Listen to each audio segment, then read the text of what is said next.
Buenas noches a todos, muchas gracias por venir. En verdad estamos muy felices de poder contar con la participación de todos ustedes y un agradecimiento especial para los miembros de la mesa. Un poco la dinámica de este evento es poder analizar con un punto de vista crítico el modelo de administración de Oslo, y a partir de la conversación que va a salir de este evento, elaborar un documento con una propuesta con algunos cambios y una propuesta que también resalte algunos de los aciertos que tiene este modelo de acta. Entonces, voy a explicar brevemente cuál va a ser la dinámica de este evento, ¿no? Vamos a analizar el acta, la cual hemos dividido en 5 bloques. Cada uno de los ponentes va a encargarse por 10 minutos de explicarle presentar algunas de las principales inquietudes o algunos de los principales aciertos que tiene el bloque de acta que se va a analizar. Luego de esos 10 minutos pasaremos a una ronda de conversación entre principalmente el público y los ponentes sobre los temas que han presentado los expositores. Entonces, paso a presentar a cada uno de los miembros de la mesa.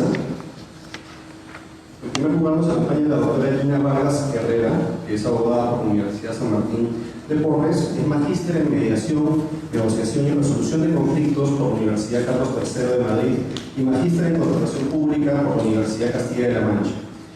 Cuenta con estudios de posgrado en arbitraje nacional por la Pontificia Universidad Católica y la Universidad de San. También cuenta con estudios de arbitraje internacional en la Universidad Pacífico. Cuenta con estudios de contratación en el Estado y Derecho Administrativo por la Universidad de San. Es conciliador extrajudicial. Cuenta con experiencia en litigio arbitral y patrocinio de intereses de controversias del Estado. Actualmente se desempeña como abogada de la Procuraduría de Phoenix.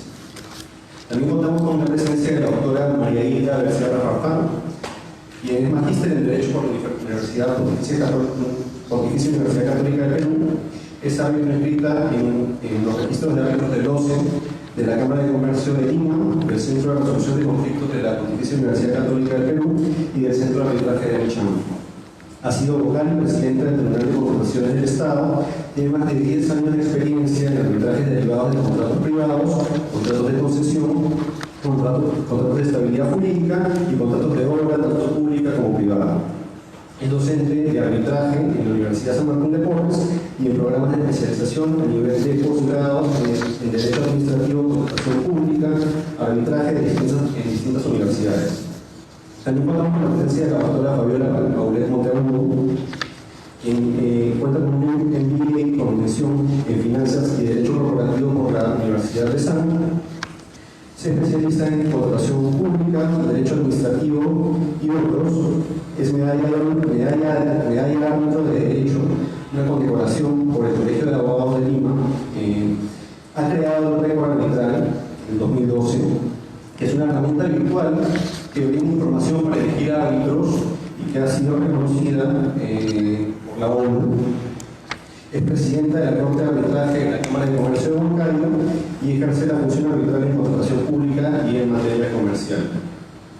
También contamos con la presencia del doctor Alex Campos Medina, quien es abogado por la Pontificia Universidad Católica del Perú, cuenta con un LLM por la Universidad de Nueva York, ha sido presidente de la Sociedad Peruana de Derecho de la Construcción, es profesor de la Universidad Pacífico y de la Universidad de Ciencias Aplicadas, es expositor habitual en temas de arbitraje y proyectos. También ha sido considerado como abogado líder en las áreas de arbitraje y proyectos en diversas publicaciones, tales como Chambers & Partners, Latin Lawyer y Leaders League. Es socio de estudio de campos abogados en infraestructura y también se desempeña como abogado. Finalmente contamos con la presencia del doctor Sergio Castillo Sánchez, quien es abogado por la Universidad de Lima, cuenta con una maestría en Derecho de la Empresa por la Universidad Peruana de Ciencias Aplicadas, cuenta con estudios de maestría en Derecho Procesal Constitucional por la Universidad Lomas de Zamora, cuenta con una especialización en Derecho Administrativo y en Contratos y Daños por la Universidad de Salamanca y especialización en Arbitraje Comercial Internacional y Arbitraje de Inversiones en la American University. Es docente en Contratación Pública y Arbitraje por la UTC, Universidad San Martín de Porres y en la Escuela Nacional de Control. Es socio de estudios de asesores y consultores. Además es árbitro que cuenta con más de 20 años de experiencia en la actividad arbitral nacional e internacional. Entonces, sin más, los dejo con el primer bloque, el análisis del primer bloque de la acta de instalación, que estará a cargo de la doctora Gina Vargas.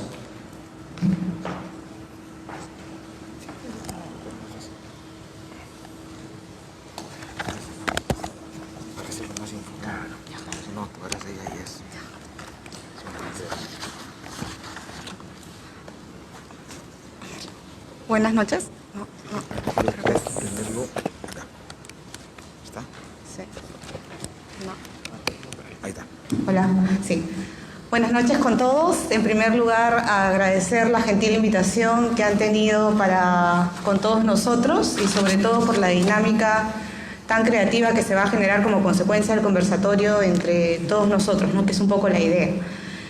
Bueno, en primer lugar, nosotros hemos revisado el acta de instalación, en efecto, que se utilizan para los arbitrajes ad hoc en el OCE, y ciertamente puedo decir con mucho agrado que tiene muy pocas debilidades que se pueden advertir si es que es comparada con otras actas de instalación de centros de arbitraje como el Centro de Arbitraje de la Pontificia Universidad Católica del Perú o de la Cámara de Comercio de Lima. Hay algunos aspectos, sí, en los que se puede nutrir con la de otros centros de arbitraje. Y básicamente lo que puedo compartir con ustedes es lo que desde la casuística, en mi caso, en una Procuraduría Pública del Estado, buscamos enfocar cuando tenemos lugar en un acto de instalación, ¿no? Principalmente y ante todo, dado que es una entidad del Estado la que va a participar en el ejercicio de la defensa, se busca estandarizar los plazos, ¿no? Esto es que el mismo plazo para demandar sea el que se busque para contestar, y en el mismo plazo también se haga uso del ejercicio de defensas previas o excepciones o cuestiones probatorias, ¿no?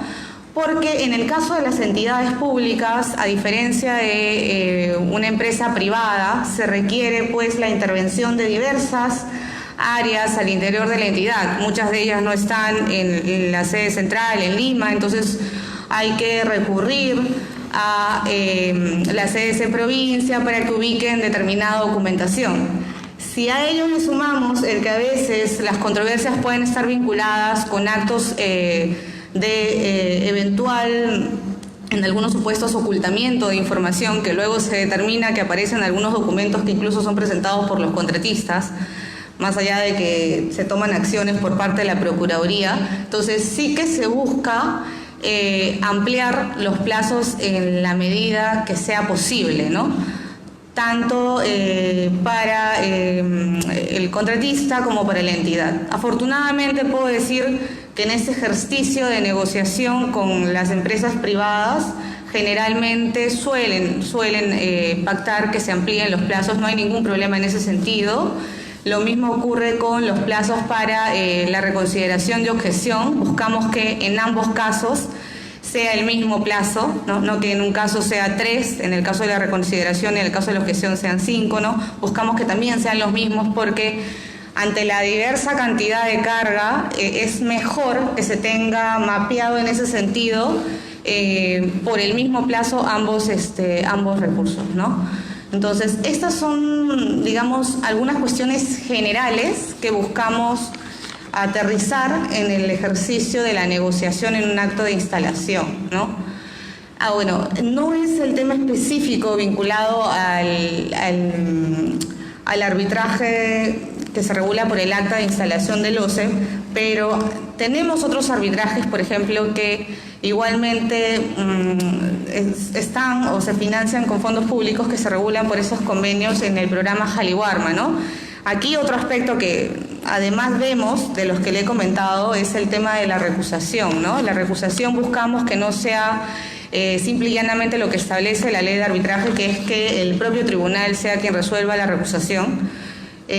Buscamos que sea un centro de arbitraje independiente, y hasta hace un tiempo atrás eso ocurría con normalidad. Sin embargo, lamentablemente debo comentar también que el día de hoy Esa figura ya no es posible en cuanto a la recusación.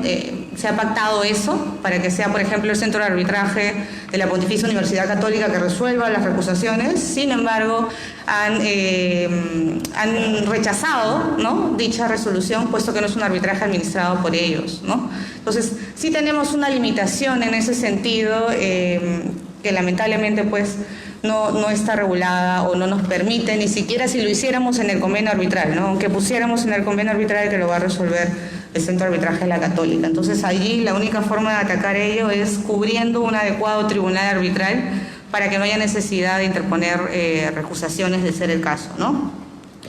En ese sentido, lo que advierto del primer bloque que se ha asignado para comentar un poco es el tema de la instalación, la Secretaría Arbitral, el lugar, sede del árbitro único, idioma y ley aplicable, tipo de arbitraje y reglas procesales aplicables.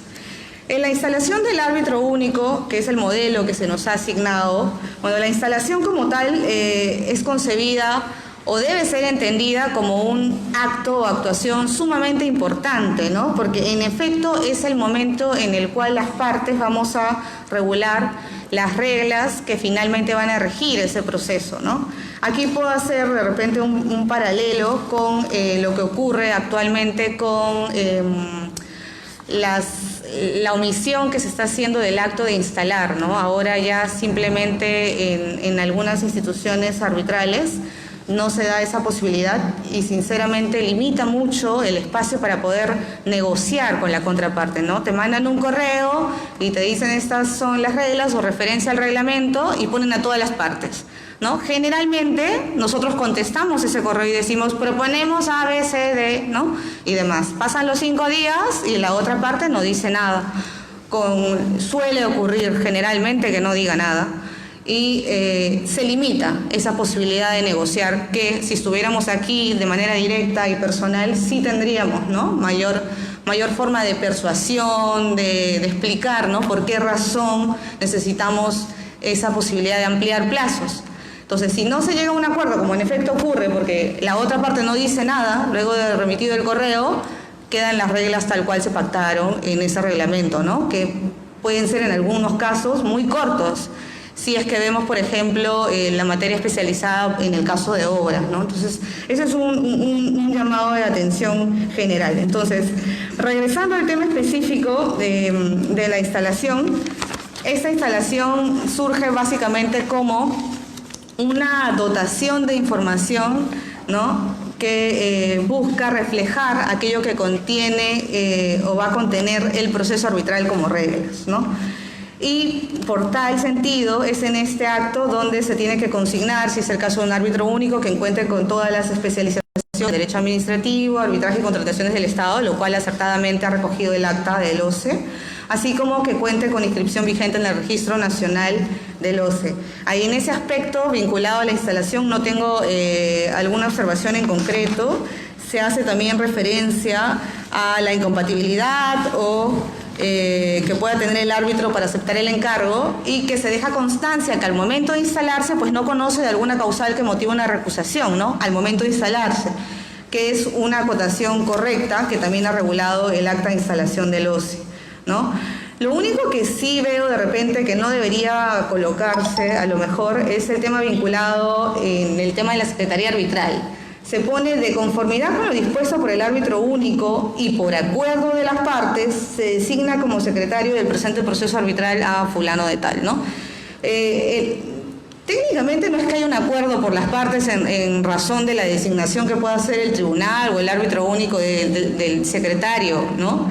Es más, podemos no coincidir incluso con la designación del secretario por algunos requisitos que eventualmente consideramos que pueda no tener en el ejercicio de la función de la Secretaría Arbitral. Hemos tenido, por ejemplo, algún caso en el que se ha vislumbrado un ejercicio de la función secretarial que puede lindar también con la falta de imparcialidad, ¿no?, en programar fechas para audiencias, a lo mejor porque sabemos que ellos proyectan las resoluciones.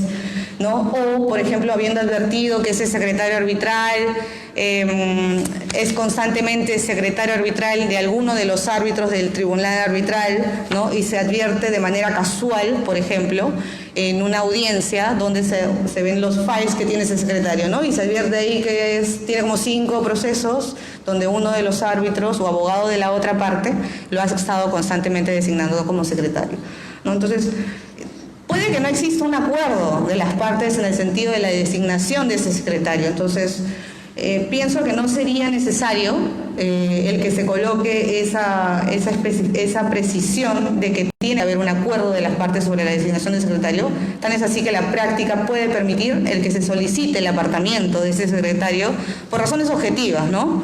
Que puedan estar vinculadas a un problema de falta de imparcialidad también, ¿no? Entonces, es un aspecto que por ahí podría destacar en el tema de la Secretaría Arbitral. Luego, el tema del lugar y sede del árbitro único, idioma y ley aplicable, básicamente se establece lo que en las demás actas de los otros centros de arbitraje se regula, ¿no? Cuál es el lugar específico donde se van a llevar a cabo las audiencias. Si hubiera alguna variación en el lugar del mismo, se comunicará con la debida antelación de las partes, ¿no?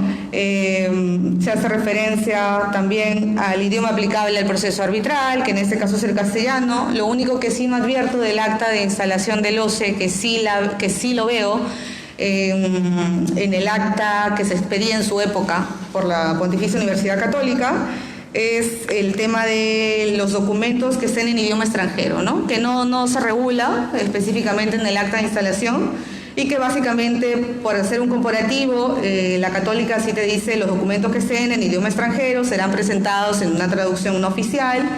La parte que no esté de acuerdo con la traducción del documento le hará saber dentro de 3 días, ¿no? En cuyo caso el tribunal decidirá si resulta necesario que el documento sea presentado con traducción oficial, en este caso, ¿no? Es algún aspecto adicional que no regula el acta de instalación del OCE, y que también eventualmente podría incluirlo por salvar alguna situación de esa naturaleza, ¿no? Luego, en cuanto a la legislación aplicable, el acta no hace sino recoger lo que regula el artículo 45 de la ley 3225, ¿no? En relación al orden de prelación que tienen que seguir los árbitros respecto a la Constitución, la ley de contrataciones y el reglamento, las normas de derecho público, las normas de derecho privado, ¿no? Y que esta disposición obviamente es de orden público. Entonces, es una especie de remisión, ¿no? Y precisión específica de aquello que tiene que entenderse por ley aplicable, lo cual en este caso pues está bien enfocado, ¿no? Finalmente, no sé si me estoy extendiendo del tiempo, que me está mirando un poco mal, perdón, son las reglas procesales aplicables, ¿no? Que básicamente hace referencia aquí, como no lo hacen otras actas, y esto lo quiero destacar como algo positivo, es que se especifica que se tiene que respetar el principio de legalidad, resguardando el derecho constitucional al debido proceso, y que además tienen que primar los principios de celeridad, equidad, inmediación, privacidad, contradicción, ¿no? Economía procesal y buena fe, que a veces también en la práctica y el ejercicio de la defensa puede ocurrir que no se dé con alguna frecuencia, ¿no? Entonces, sí es importante que todos esos principios como tal, que en paralelo al proceso civil se señalan de forma expresa en el Código Procesal Civil, también se regulen, de ser el caso, para estas actuaciones que no dejan de ser ajenas al ámbito de la jurisdicción arbitral y que pueden ser alegadas por las partes si es que hubiera alguna vulneración concreta, ¿no? Bien, dicho esto es un poquito de la presentación del primer bloque, y vamos a esperar los comentarios que puedan tener ustedes desde su experiencia o los ponentes también en la mesa. Muchas gracias, doctora Barajas. Yo rescato una discusión que me pareció bastante importante, la necesidad de que exista una audiencia de instalación. Entonces me gustaría escuchar a los miembros del público si tienen alguna opinión sobre el particular.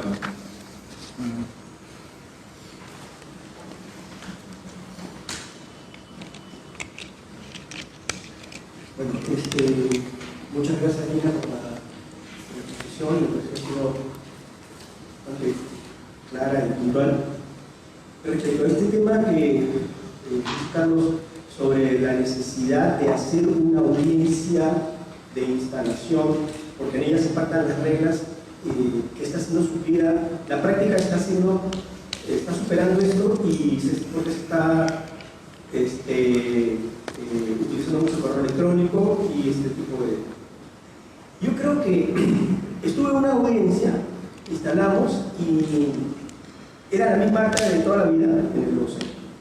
Nos demoramos las mismas 2 horas que siempre nos demoramos, no solamente por las correcciones, sino porque las razones logísticas de siempre. Y ahí surgió, ¿y por qué esto no lo hacemos por correo electrónico? ¿No? Entonces, yo creo que hacerlo por correo electrónico ayuda, pero yo creo que podemos utilizar la herramienta de una manera más útil. Porque ¿qué es lo que sucede? Al principio podríamos decir que arbitrar era una cosa celosa y de pronto mejor era darle a las partes las cosas ahí para que no se siembre, comience a haber problemas y discusiones. Pero ahora la práctica es clara y todos tienen una u otra poco de experiencia. Entonces yo les dije, ¿por qué no envían las actas de las partes para que las vengan leídas y no tenemos que, y que las devuelvan, y en todo caso vienen acá, se ratifican en firma y hacemos el tema, porque finalmente lo que queremos es algo que sea ajustado a las partes, a la comodidad de las partes. Entonces, yo no creo que no se haga de esta manera, sino que se utilicen las herramientas de manera adecuada para poder conseguir unas reglas adecuadas a las partes. Ahora, yo he tenido, en el caso de Cámara de Comercio, por ejemplo, que con la designación del presidente inmediatamente el proceso teóricamente inicia. Yo particularmente lo que hago es hacer que a las partes les envíen una comunicación diciendo, ¿están de acuerdo con los plazos? Las pruebas que van a presentar les parece que lo van a hacer. Entonces, las partes se pronuncian. Entonces, algunas partes dicen, bueno, ¿sabe qué? Que los plazos no nos acomodan porque tenemos una demanda complicada y queremos que nos den 40 días para presentar. Está bien, la otra parte dice, me parece que es excesivo, pero finalmente, y al último el tribunal tomó una decisión y le otorgaron el plazo, porque finalmente el plazo es de las partes. Y si aquel que quiere hacer su proceso más rápido y dice, no, yo no necesito 40 días, yo no 20, pues los 20, pero se está dando los 40. Entonces, yo creo que es un poco de ir dándonos cuenta de qué es lo más adecuado, porque la idea es ir consolidando prácticas para que... Entonces, no es un misterio que nos podamos comunicar las actas, la sugerencia puede ser que pongan a las partes en conocimiento del acta para que no vengan a repetir lo que ya sabemos y que siempre tenemos 15 páginas por leer, todo el mundo, claro, como va a firmar, tiene que tomarse la atención. Yo, desde mi punto de vista, no debemos abandonar la posibilidad de utilizar los medios electrónicos para la comunicación, debemos ir un poco más abiertos y finalmente si una de las partes te pide y la otra no responde, bueno, que caiga todo el resolverse el plazo, finalmente te lo está pidiendo alguien y alguien siente que es lo que necesita. Ese es mi opinión. Sí. Yo solamente quería... Sí. Yo creo que el punto de ella es que si estamos en un centro de arbitraje, bueno, todos solamente te queda llorar porque son los plazos, si una de las partes no está de acuerdo, se quedan los plazos del reglamento, se acabó.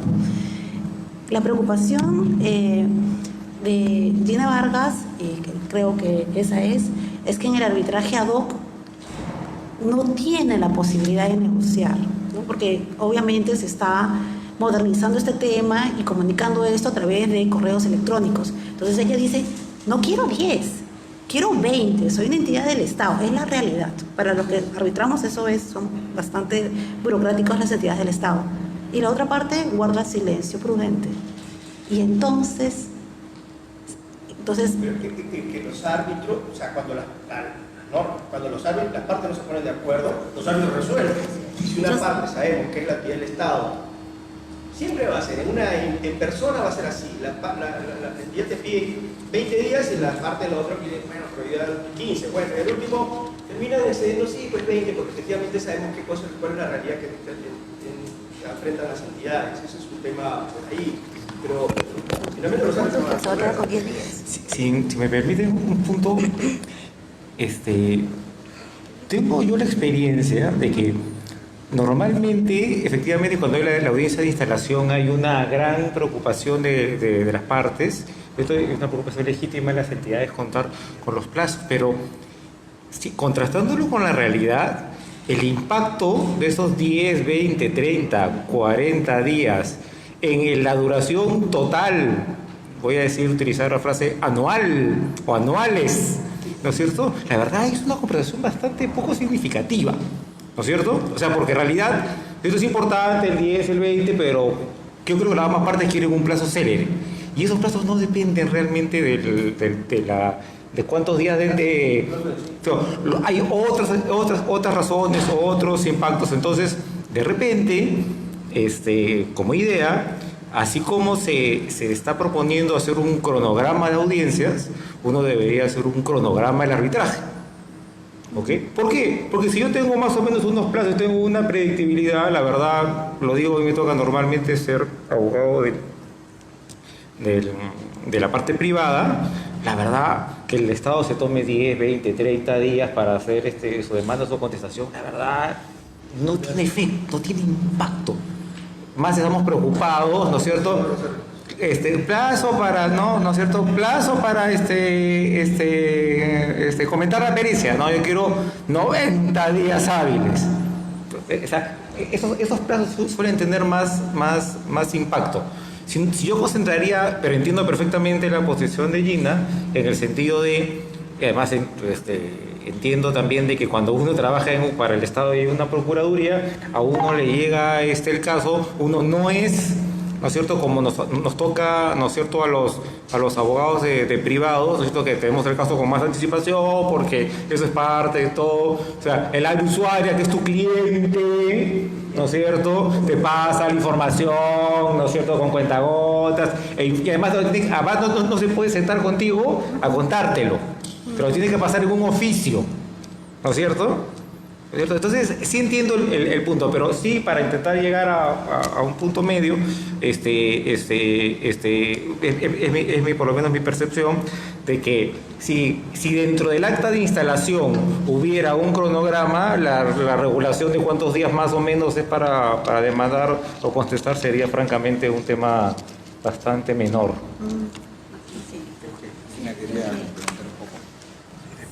Gracias. Sí, efectivamente, pues hay otros elementos que ver en comparación del ejercicio de defensa de la entidad con el privado, ¿no? Muchas empresas privadas incluso tienen sus abogados desde que postulan al proceso de selección, conocen perfectamente todo desde la convocatoria y los problemas en ejecución contractual, ¿no? Llevan el asesoramiento para poder mandar cartas notariales que correspondan por la ejecución y demás, ¿no? Entonces, sí hay una diferencia en ese sentido, pero nada que en efecto no se pueda superar si es que dentro de lo razonable, obviamente, ¿no?, se piden los plazos que correspondan. Ahora, una solución que a lo mejor también podría considerarse para aquellos supuestos en los arbitrajes institucionales, en los que ya regulan los reglamentos 10 días, ¿no?, que son cerrados, y si no hay esa posibilidad de acuerdo, porque no nos reunimos para poder ver una persuasión y llegar a un consenso, pues a lo mejor podría explotarse de otra manera el convenio arbitral, porque el convenio arbitral como tal es un acto jurídico que no necesariamente puede limitarse a decir el arbitraje es de derecho o con tribunal tripartito y va a ser organizado y administrado por tal sede, ¿no? También podríamos de repente en esos casos incluir dentro del propio convenio arbitral plazos estimados que ya desde la práctica y la casuística sabemos que podríamos regular desde el propio acto jurídico que implica el convenio arbitral, ¿no? Entonces, a lo mejor esa podría ser otra salida a valorar en algunas entidades de mayor complejidad en cuanto a sus materias. Se me ocurre de repente el MTC, ¿no?, que tiene la mayor cantidad de arbitrajes y de clara complejidad en sus materias, ¿no?, por lo menos para esa entidad, ¿no? Se me ocurre como opción también. ¿Me permites? Sí. Bueno, sí, por favor. Sí, bueno, en parte lo que iba a comentar, justamente la amplitud del convenio arbitral. En mi experiencia, sí, usualmente se termina concediendo 20 días, me parece un plazo prudente. Sin embargo, nos estamos olvidando de dos aspectos que son importantes. El primer punto es de que las entidades, primero, son más del 90% son las demandadas.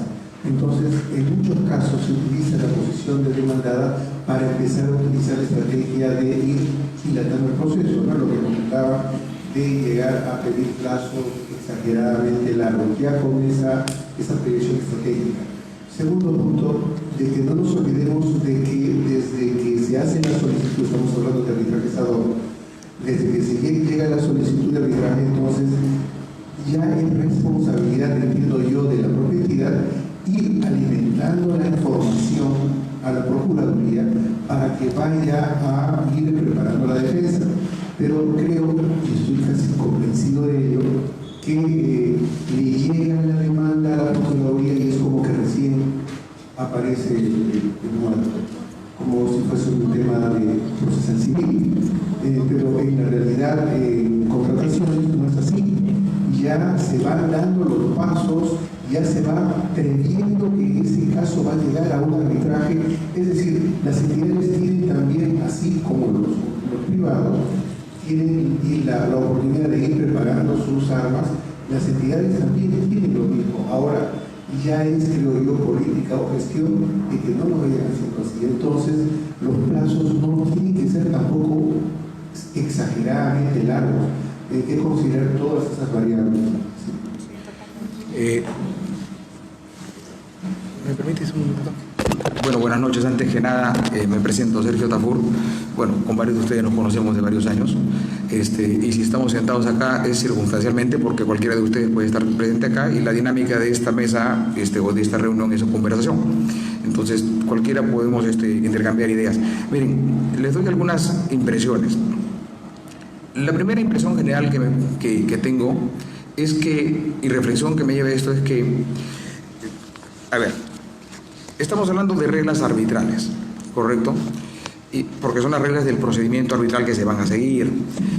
Y claro, en el mundo, cuando uno habla de arbitraje, en los años que tengo ahí metido, uno escucha, bueno, los centros arbitrales, cada uno fija sus reglas. Cuando hablamos de institucionales, por cierto, cada uno fija sus reglas. Hay una lucha de los centros arbitrales por ver quién tiene una mejor regla que la otra, una regla más flexible, para de alguna manera incentivar a los actores a que vayan con tal o cual centro de arbitraje. Siempre hablando de reglas que evidentemente respetar derechos fundamentales, principistas del arbitraje. Ok. Pero yo me pregunto, ¿qué pasa cuando en la realidad nos demuestra que hay siempre una sola parte que usualmente es la que va a ser demandada, ¿correcto? Que es una realidad. En el caso peruano, usualmente el demandado es el Estado. Y el que se encuentra frente a eso es un procurador, ¿correcto? Y les digo un tema medio paranoico, y no sé si me pasa solamente a mí, también a ustedes cuando arbitran, ¿ya? Y yo usualmente más tengo arbitrajes como árbitro que arbitrajes como abogado.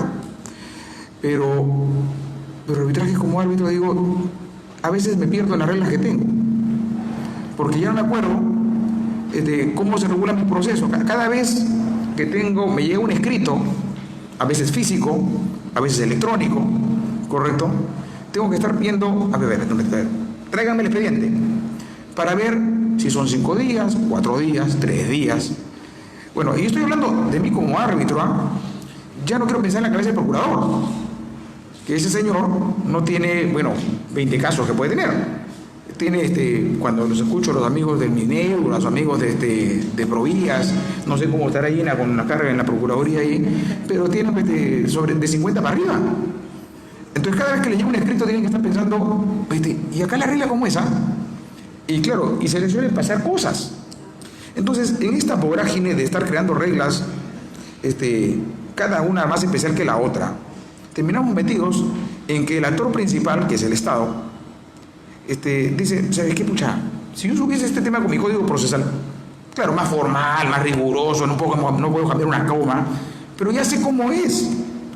En este escenario no tengo que cuidarme solamente de cómo me defiendo desde el punto de vista de fondo, sino tengo que estar al tanto permanentemente con un mapa ahí para ver si acá son 4 días, son 5 días, son 3 días, es complicado.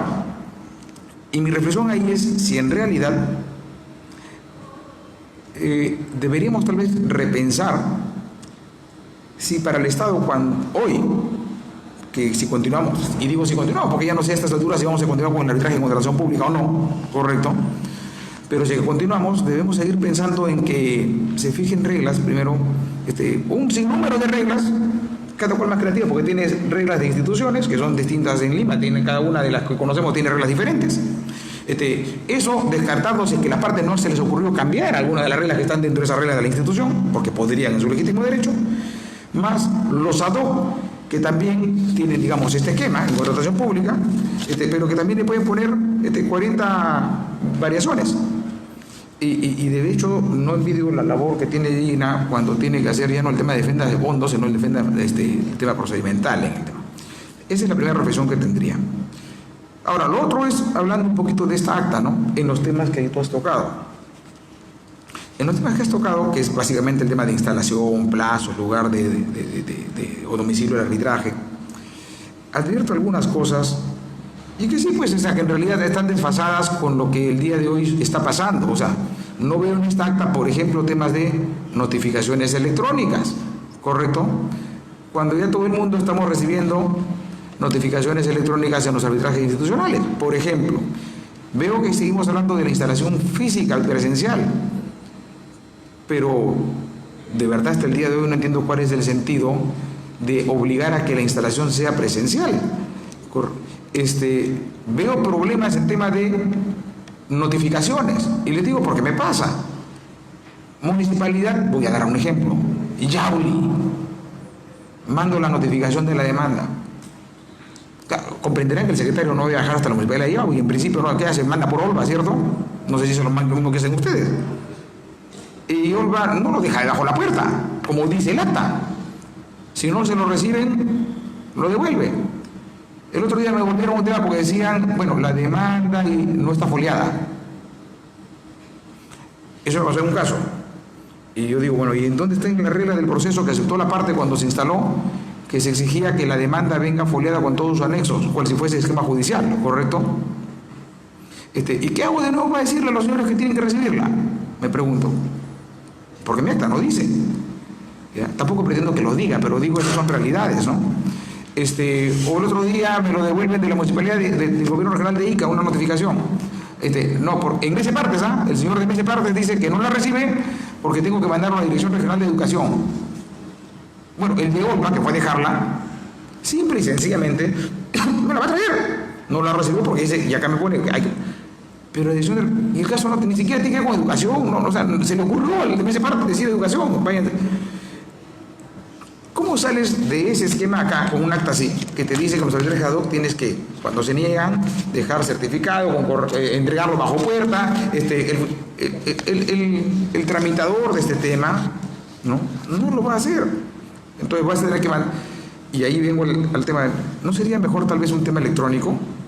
Y pedir que este tema asignen las entidades un correo electrónico institucional, por cierto, y las notificaciones puedan ser electrónicamente. Eso no veo acá por ningún lado. Sí, perdón, Alberto. No. Y hay un gran choque, porque yo he tenido casos en donde es la municipalidad y hablamos de ver si había correo electrónico, incluso Alberto, en eso estamos de acuerdo. O sea, si no lo hay, no se pone, porque no lo hay, ¿correcto? O sea, no es un tema de obligar, sino es un tema de permitir. Y de permitir, pero no de no permitir con un tema de donde hay una posición que no quiero porque no se me da la gana, ¿correcto? Si no hay correo electrónico, no hay, pues. O sea, no llega ahí. Otro tema, y para ir cerrando, que me llama a mí la atención, y que sobre el cual sí tengo dudas, por ejemplo. Acta de instalación. El árbitro declara que conoce el tema de lo que es, a lo mejor ustedes me despejan la inquietud, pero el árbitro declara que conoce derecho administrativo, arbitraje, contratación pública, no tiene impedimento, y está inscrito en el RNA-OCE. ¿Cuál RNA-OCE al día de hoy? O sea, ¿cuál? ¿De cuál estoy declarando acá? ¿Del que ha creado la ley? ¿O del que está todavía vigente, que todavía no se desactiva, hasta que el OCE saque su comunicado? ¿De cuál RNA estoy hablando acá? Porque, claro, hay un RNA-OCE al día de hoy que se ha creado con la nueva norma, ¿correcto? ¿No? Pero el que viene de antes todavía sigue vigente. Es el mismo. No necesariamente, y corríjame, dice que me equivoco, porque hasta antes teníamos el residual Y el RNA. y el RNA, ¿correcto? Y el RNA nuevo se está creando sobre la base del residual, no del RNA anterior. Pero tienes una disposición final que te dice ahí, ¿correcto?, que en tanto que no sale el comunicado del OCE, continúa para los efectos de la 30225 en el artículo tal, ¿no?, que ya no sé cuál es, ¿ya? El RNA anterior. Y cuando yo declaro esto, ¿de qué estoy hablando? ¿Del nuevo? ¿Del anterior? De lo que no es... Ahí hay un tema que parece tonto, pero que es delicado, ¿ah? Porque claro, si te equivocas y ahora no se sale a interpretar que no es así, que se debe entender al revés, te puede generar un problemón. Otro tema. Claro, lugar del arbitraje. En este caso, eso no va a depender de los árbitros. En realidad, bueno, los árbitros lo van a poner si que la parte no se ponen de acuerdo. Pero a veces las partes en la práctica no son conscientes de lo siguiente. ¿Hay alguna diferencia en que el árbitro diga la sede del arbitraje es Chincha o es Lima? Es la Corte, pues. La Corte de Anulación. ¿Quién quería poner, a ver, quién en su sano juicio ponía lugar del arbitraje Callao en lugar de Lima, cuando Callao estaba con los cuellos blancos? Y los cuellos blancos estaban vinculados, y no porque lo digo yo, al gobierno regional Callao. O sea, ellos son cosas reales, a veces las partes tienen que darse cuenta que están poniendo ahí. Otro tema que me llama la atención, por ejemplo, en esa parte. Dice el acta, y yo ahí sí sugiero que lo pongan claro, porque siempre me ha quedado la duda. Dice que la entidad está obligada a registrar el nombre y apellido de los árbitros, ¿cierto? En el SEACE. Y claro, nosotros le venimos diciendo, bueno, y si no lo hacen, pues hermano, bueno, igual voy a laudar, porque no va a perjudicar a la otra parte. Igual laudamos y le decimos al OCE, oye, no ha colgado. Claro, a veces me ha pasado que el OCE me ha dicho, busca bien, pues hermano, porque ahí está, no lo he encontrado, pero a veces no lo cuelga. ¿Ya? Porque también entrar a buscar esa cuestión ponen cada código que no se entiende. Pero lo cierto es, esa no es mi inquietud. Mi inquietud es el artículo 45 de la ley, que también estaba en la norma antigua, que decía así, el 45-21. El laudo arbitral es inapelable, definitivo y obligatorio para las partes del momento de su notificación, debiéndose notificar a las partes a través del SEACE. Entonces yo pregunto,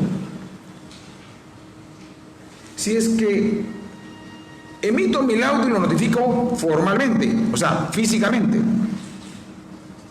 y no lo puedo colgar en el SEACE porque a la entidad no se le ocurrió cumplir con su obligación, pese al requerimiento que se le puede haber hecho, de colgar mi nombre en el SEACE, ¿correcto? No hay forma material de que yo pueda colgar ese laudo. ¿Cómo calza eso con esto? Que ese laudo, y esto es la ley, que el laudo es inapelable, definitivo y de obligatorio para las partes, debiéndose notificar a las partes a través del SEACE para efectos de su eficacia. O sea, ¿qué hay? ¿Una vacatio ley, una vacatio la o qué cosa hay en ese camino? Claro, felizmente creo que todavía no ha salido. En provincia sí me ha pasado. En provincia sí me pasaba, pero en Lima no me ha salido ningún juez a decir, oye, para la eficacia acredita que está colgado en el SEACE. En provincia se ha pasado. ¿Y qué le respondes? ¿Ya? Entonces, esas son algunas inquietudes que tengo, por ejemplo, en este tipo de cosas que acá en el acta deberían tal vez tratar de complementarse o verse.